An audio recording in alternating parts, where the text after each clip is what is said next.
¿Sabías que si la Segunda Guerra Mundial hubiese durado un año más, la economía británica habría corrido grave riesgo de colapsar? No por los altos costes de la guerra, sino porque Hitler tenía preparados millones de billetes falsos de libras esterlinas para inundar el sistema económico británico, provocar importante subida de la inflación y generar una desconfianza internacional respecto al valor de la moneda, lo que muy probablemente hubiese provocado la caída del sistema económico británico y, por tanto, pues su derrota militar. Bienvenidos a un capítulo más de El Dinerista. Hoy hablamos de la Segunda Guerra Mundial desde otro punto de vista. En 1942, la guerra no iba demasiado bien para Alemania. Se comenzaron a buscar formas alternativas para derrotar a Gran Bretaña y se pensó que un ataque de tipo económico podría tener graves consecuencias para los británicos en el devenir de la guerra. Un golpe certero contra Gran Bretaña sería prácticamente irreparable, al mismo tiempo que Alemania estaba sintiendo ya los efectos en su economía del enorme gasto bélico, sobre todo en los frentes del este y del norte de África. Por lo que las divisas que se obtendrían con los billetes falsos que se pondrían en circulación fortalecerían la economía alemana y de esa forma mataríamos dos pájaros de un tiro. Algunas fuentes dicen que en realidad el plan surgió como represalia por una maniobra previa de los británicos que arrojaron sobre Alemania vales de nafta falsos con bastante éxito, pero los alemanes no querían lanzar libras esterlinas desde aviones sobre Londres. Ellos querían introducirlas sutilmente y sin pausa en el mercado internacional de divisas, para lo cual necesitaban copias perfectas de las monedas y que todo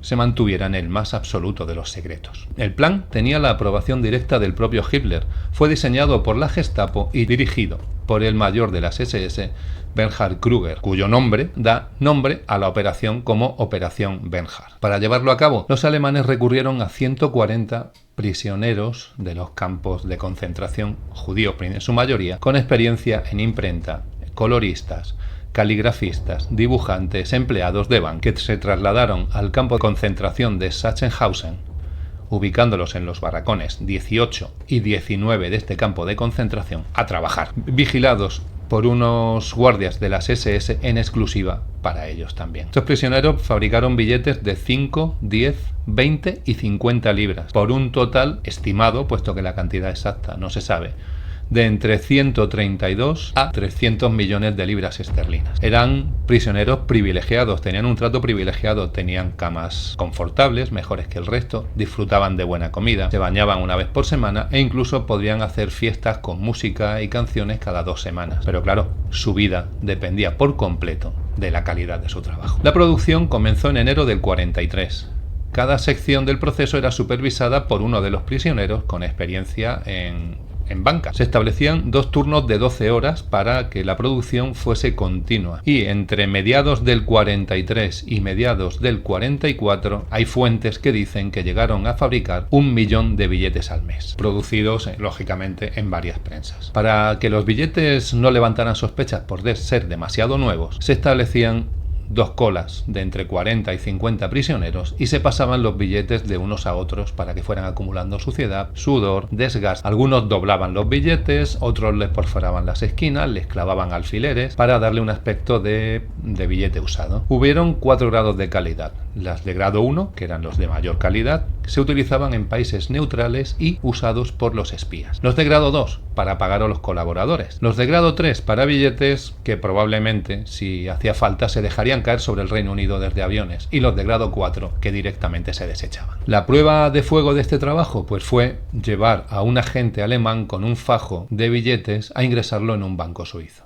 En el banco suizo, un alemán con libras esterlinas en plena Segunda Guerra Mundial levantaba muchas sospechas. Revisaron los billetes de forma súper exhaustiva. Los billetes fueron considerados auténticos, pero al agente alemán lo detuvieron por espía. Con lo cual, la prueba en sí fue un éxito desde el punto de vista de los billetes. Es tal la calidad que alcanzaron y tan satisfechos que estaban los alemanes que a 12 prisioneros, 3 de ellos judíos, se les dio la medalla al mérito de guerra y a 6 de los guardias que los vigilaban también la Cruz al Mérito de Guerra. El dinero que se falsificaba se enviaba desde Sachsenhausen al castillo de Labers, en Tirol del Sur. Allí se blanqueaba. La operación de blanqueo estaba a cargo de un contrabandista contratado para ello, Friedrich Sven. Este contrabandista al final fue quien más dinero ganó con esta operación. Negoció un 33,3% del dinero blanqueado, se quedaba para él. Sus agentes, los que utilizaba para el canje, recibían un 25% en concepto de pago y dejaban además un 8,3% para gastos que surgieran. Constituyó una red de 50 agentes y subagentes, algunos de ellos incluso judíos, a los que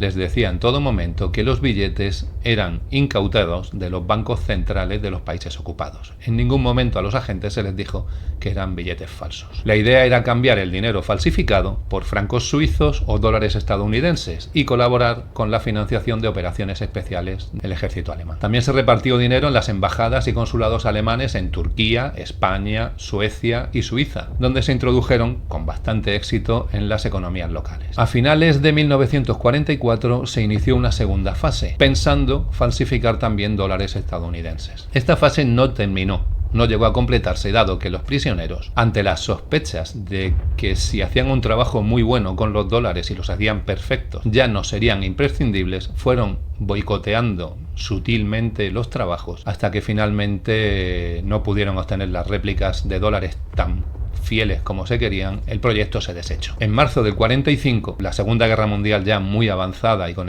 los ejércitos aliados ya en Europa, se paró la producción de billetes en Sachsenhausen y la factoría se trasladó de sitio otras 2 veces, hasta que finalmente se les ordenó a los prisioneros que destruyeran las cajas de dinero. El Banco de Inglaterra, hay que decir, que detectó la presencia de los billetes falsos en el mismo año de 1943, cuando hacía muy poquito que se habían empezado a emitir.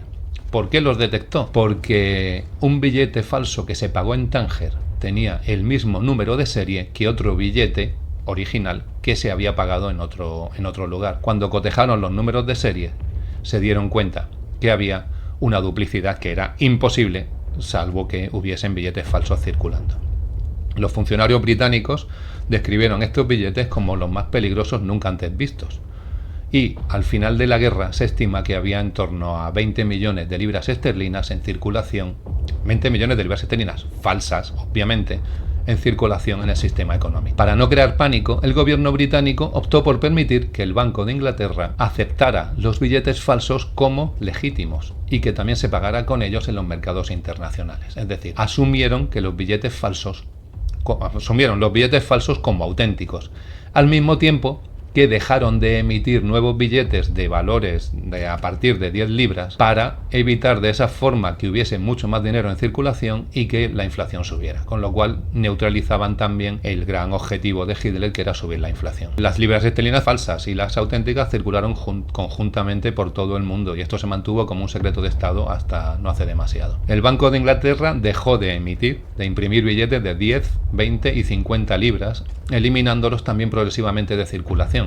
En 1957 se emitió un nuevo billete de 5 libras. Los billetes de 10 libras no se volvieron a imprimir hasta 1964 con un nuevo diseño diferente al anterior. Los de 20 libras se reintrodujeron en julio de 1970 y los de 50 libras en marzo de 1981, 38 años después de que empezasen a lanzar billetes falsos a nivel global contra la economía británica. Esta operación ha sido llevada al cine en la película Los falsificadores, que obtuvo el Oscar a la mejor película en lengua no inglesa en los Oscars de 2008, y que esta película se inspiró en el libro El taller del diablo, Memorias de la operación de falsificación nazi, escrito por Adolf Burger, que era uno de los prisioneros encargados de falsificar billetes. Espero que os haya gustado y nos vemos enseguida en siguientes entradas del Dinerista. ¡Hasta luego!